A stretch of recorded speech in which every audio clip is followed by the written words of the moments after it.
খোদাই হলেন দিনের নবী, শরীয়তের মূল, তারা আমায় দে দুই কুল। দরদের দরদি নবী মুহাম্মদ রাসূল, দরদের দরদি নবী মুহাম্মদ রাসূল।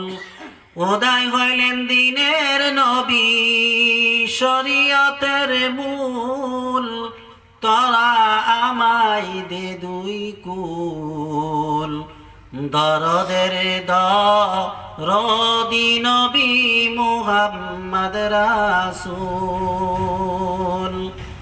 নেকি বদি ওজন হবে পাল্লারি উপর, নেকি বদি ওজন হবে পাল্লারি উপর। নেকির পাল্লায় হাত রাখিবেন শাফিয়ে মকবুল, তারা আমায় দে দুই কুল। দরদের দরদি নবী মুহাম্মদ রাসূল, দরদের দরদি নবী মুহাম্মদ রাসূল। ফুলছে রাতের রাস্তা হবে 30,000 বছর, হাতে ধরি পার করিবেন শাফিয়ে মকবুল, তারা আমায় দে দুই কুল। দরদের দরদি নবী। রব্বুল আলামিন আসমানের মধ্যে হযরতে আজরাইলকে ডাক দেয়া বলেন, অমকের বেটা অমক, অমক মানুষটাকে, অমক বংশের অমককে আমি আল্লাহ রব্বুল আলামিন ভালোবাসি। জিবরাইল তুমি শুনে নাও, তুমিও তাকে ভালোবাসো। আল্লাহর ঘোষিত দেওয়ার সাথে সাথেই জিবরাইল ভালোবাসেন। জিবরাইল এলান করে দেন আসমানের যত ফেরেশতা আছে সমস্ত ফেরেশতাগুলিকে আল্লাহ রব্বুল আলামিনের ভালোবাসার কথা জিবরাইল আলাইহিস সালাতু ওয়াস সালাম ঘোষণা দিয়ে দেন। আসমানে যত ফেরেশতা আছে তারা ভালোবাসে। জিবরাইল জমিনের ফেরেশতাদেরকে বলে দেন, এবং কি সমস্ত মাখলুককে ভালোবাসার কথা বলে দেওয়ার কারণে সমস্ত মাখলুক ওই মানুষটাকে ভালোবাসা শুরু করে দেয়। ওই মানুষটার ইজ্জত লাহে লাহে লাহে ওই দেশের মধ্যে, গ্রামের মধ্যে, এলাকার মধ্যে সমস্ত মানুষের অন্তরের মধ্যে তার মহব্বত ছড়ে যায়। কোন সুবহানাল্লাহ।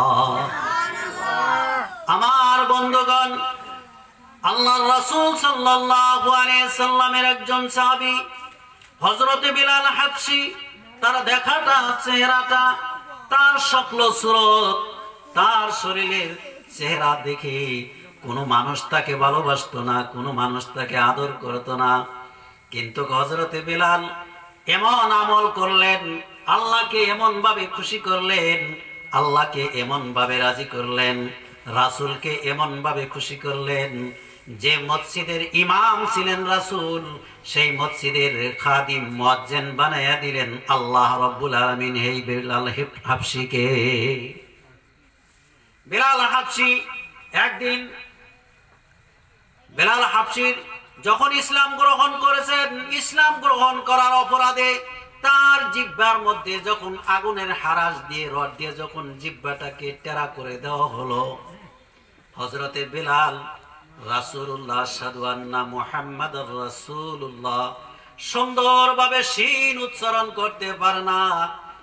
এই শিনটা উচ্চারণ না করার কারণে সাহাবায়ে কেরামের মধ্যে ঐক্যবদ্ধ হয়ে উম্মে মাখতুম নামের একজন সাহাবীকে নির্ধারিত করে দেওয়া হলো যে আজকে তুমি মসজিদে নববীর আজান তুমি দিয়ে দাও। কিন্তু হযরতে বিলাল হাবশী রাদিয়াল্লাহু তাআলা আনহু থেকে উম্মে মাকতুম রাদিয়াল্লাহু তাআলা আনহুর কণ্ঠস্বর, তার আওয়াজটা অত উঁচু ছিল যে হযরতে উম্মে মাকতুম যদি আযান দিত তার গলার আওয়াজটা অনেক দূর পর্যন্ত পৌঁছে যেত। কিন্তু হযরতে বেলাল রাদিয়াল্লাহু তাআলা আনহুকে আল্লাহ কবুল করেছেন, উম্মে মাকতুম রাদিয়াল্লাহু তাআলা আনহুকে আল্লাহ কবুল করেন নাই। তার জন্য হযরতে বেলাল রাদিয়াল্লাহু তাআলা আনহুকে আল্লাহ কবুল করলেন। জোহরের টাইম হয়ে গেছে, বিশ্ব নবী মসজিদে নববীর মধ্যে আসলেন। আসার পরে বলছেন, ইয়া সাহাবায়ে কেরাম, তোমরা এখনো মসজিদে আজান হয় নাই, কেন আজান দিয়ে দাও? সাহাবায়ে কেরাম বললেন, হুজুর গো, মসজিদে অল্প আগে আজান হয়ে গেছে। বলে, না না, আজান হয় নাই, আজান দাও। একবার, দুইবার, তিনবার কর পরে আল্লাহর রাসূল সাল্লাল্লাহু আলাইহি সাল্লাম মুখটা মলিন হয়ে গেল, গোসা হয়ে গেছেন। সমস্ত সাহাবায়ে কেরাম আল্লাহর রাসূলের শক্ল সুরত যখন দেখলেন, দেখার পরে তারা ভাবলেন, ইয়া রাসূলুল্লাহ, আজান হয় নাই, আমরা বলতেছি আজান হয়ে গেছে। আল্লাহ রাসূল বললেন, ও আমার সাহাবারা, শোনো, এইমাত্র জিবরাইল আলাইহিস সালাতু ওয়াস সালাম আমার কানে কানে বলে গেল, মসজিদে নববীর মধ্যে আজান হয় নাই, আজান আরশে পৌঁছে নাই। কে আজান দিয়েছে?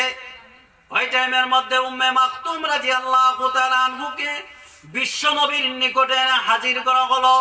ওই টাইমের মধ্যে উম্মে মাকতুম রাদিয়াল্লাহু তাআলা আনহুকে বলা হলো, আজান দাও। আজান দিলেন, মধুর কণ্ঠে আজান দিলেন, কিন্তু আল্লাহর রাসূল বলছেন, না না, আমার বেলাল কোথায়? বেলালকে ডাকো। বেলাল আজান দিলে আল্লাহ আজানের জবাবটা দিয়ে দেয়। কোন সুবহানাল্লাহ। আল্লাহ রাব্বুল আলামিন বেলালের শক্ল সুরত দেখে নাই, বেলালের আকৃতি দেখে নাই, বেলালের আমলের দিকে দেখছেন, তার কলবের দিকে দেখছেন। তার কলব দেখার পরে হযরতে বেলালকে আল্লাহ কবুল করেছেন।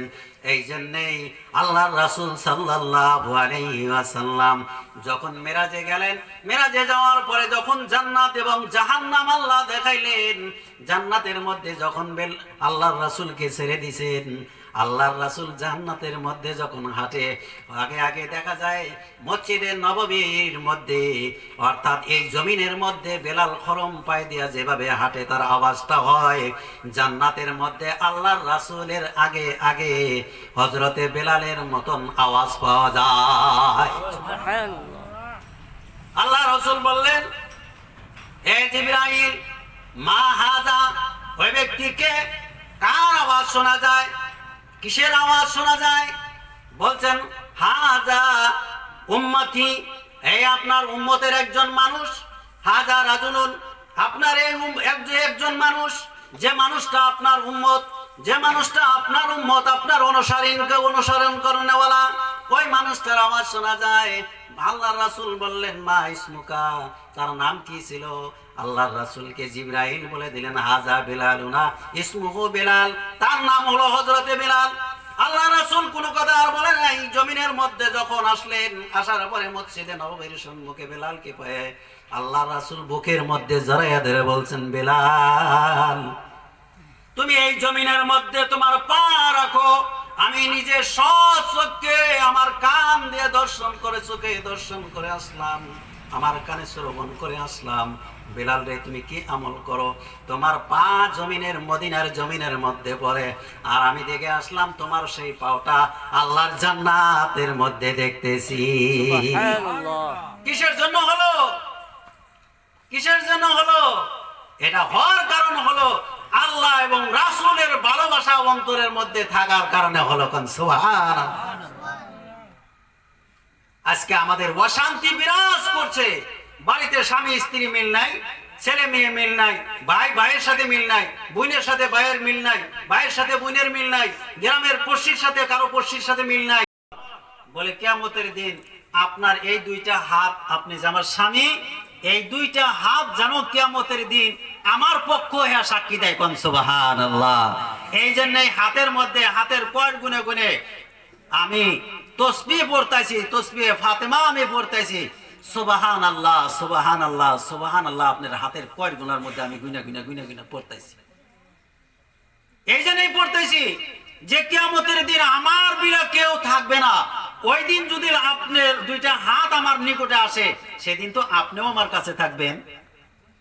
এই আশা নিয়ে যাতে আমি কিয়ামতের দিন আপনাকে হারাই না হারাইয়া কিয়ামতের দিন যেন আপনাকে আমি দুনিয়ায় যেরকম কষ্ট করে আপনার সংসারে আপনার মেহনতে আপনার কাছে থাকলাম, আমি যেন জান্নাতের মধ্যেও আপনার সাথে থাকতে পারি। এই নিয়াত, এই মনো আশা নিয়ে আপনার হাতের মধ্যে আমি তসবিহাত গুলা পড়তেছি। কোন সুবহানাল্লাহ। মেয়েটার কত বড় মকসুদ, কত বড় আশা। আর আজকে যদি এক গ্লাসে পানি যদি আমরা খাই, আর ওই গ্লাসের পানি যদি হঠাৎ করে স্ত্রী মুখে দিছে, এক গ্লাস আর চলে যাস না নাকি, এই গ্লাসে খেলা খেতে নারাই বাজে না। দিন দিন মারামারি, দিন দিন প্রত্যেকটা বাড়িতে এগুলো আবার শান্তি বিরাজ হয়েছে। কিন্তু আল্লাহ রাসূল সাল্লাল্লাহু আলাইহি সাল্লামের সুন্নাত হলেন কি, হযরত আয়েশা সিদ্দিকা পানি খাইছেন, আর ওই জায়গার ভিতরে ওট লাগায় আল্লাহ রাসূল পানি খাইতেছেন।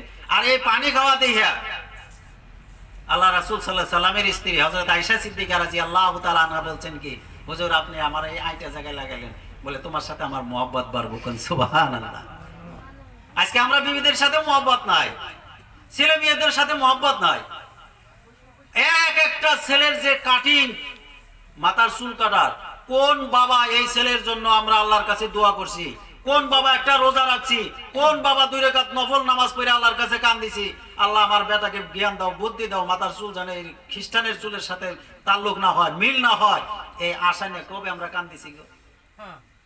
বিয়া পড়ানোর টাইমে কলমা পড়া, এরা মুসলমান বানায় বিয়া পড়ান লাগে। এরা আর কি নিজেরাই কি বুঝবো। কিন্তু একটা বস্তু ভালো করে আমরা বুঝি, এটা হচ্ছে 1 জানুয়ারি বছরের প্রথম, এটা বুঝি। কিন্তু ইসলাম ধর্ম হিসাবে প্রথম বছর কোনটা, প্রথম মাস কোনটা, বছরের প্রথমের 1 তারিখ কি মাস, কোন দিন হয়, এটা আমরা আকসার জানি না, মুসলমান আমরা জানি না। এগুলা না জানার মূল কারণ হয়েছে আসল সম্পদ আল্লাহর ভয় অন্তরের থেকে মিশে যাওয়ার কারণে কোরআন বাড়িতে আছে, কোরআন তেলাওয়াত হয় না, বাড়িতে বিবি আছে, বিবির সাথে সুন্নতি আমল হয় না, বাড়িতে ছেলে মেয়ে আছে, তাদের সাথে আমল হয় না, একসঙ্গে বাড়িতে খানা হয় না। সাহাবায়ে কেরাম এক দস্তরখানার মধ্যে খানা খাইতো, কিন্তু আজকে ছেলে খায় আলাদা, বই খায় আলাদা, হরি খায় আলাদা, শ্বশুরে খায় আলাদা, জামাই খায় আলাদা, খায় না। এই পরিবেশ যতদিন পর্যন্ত এক না হব, এই ধর্মসভায় কোনো লাভ হবে না।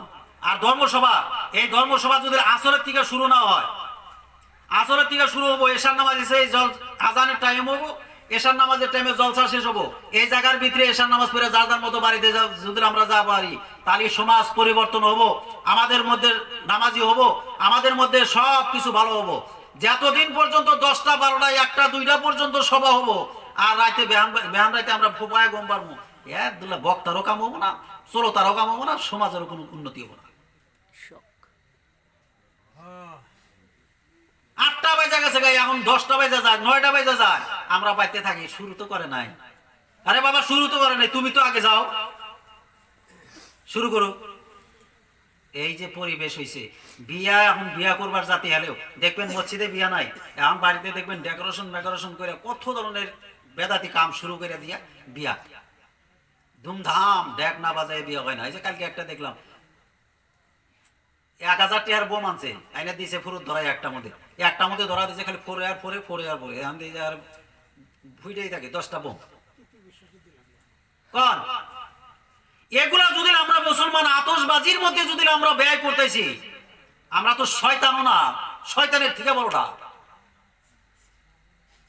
কাফের মুশরিক করা মুনাফিক না, এই যে হুজুররা আছে, বড় বড় হুজুররা আছে, কাফের মুশরিক এরা মুনাফিক হয় না।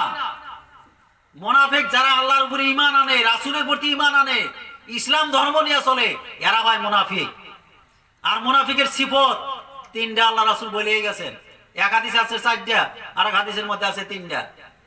আয়াতুল মুনাফিকের সালাসাতুন, 3টা আলামত হয়েছে মুনাফিকের। ইজা হাদ্দাসা কাযাবা, যখন কথা কয় তখনই মিথ্যা কথা কয়। এখন আমরা চিন্তা করি আমগোর লিস্টটা কোন লিস্টে আছে। মোবাইলে কথা বলি আর বলে আছেন হুজুর অমুক কেন আছে, মিছা কথা দাম দুম কইতেছি। এ যে মিছা কথা কইলো তার জিন্দেগি যত নেক আমল করবো একটাও কো বলবো না, বেকার তওবা করা লাগবে, গুনাহ কবিরা।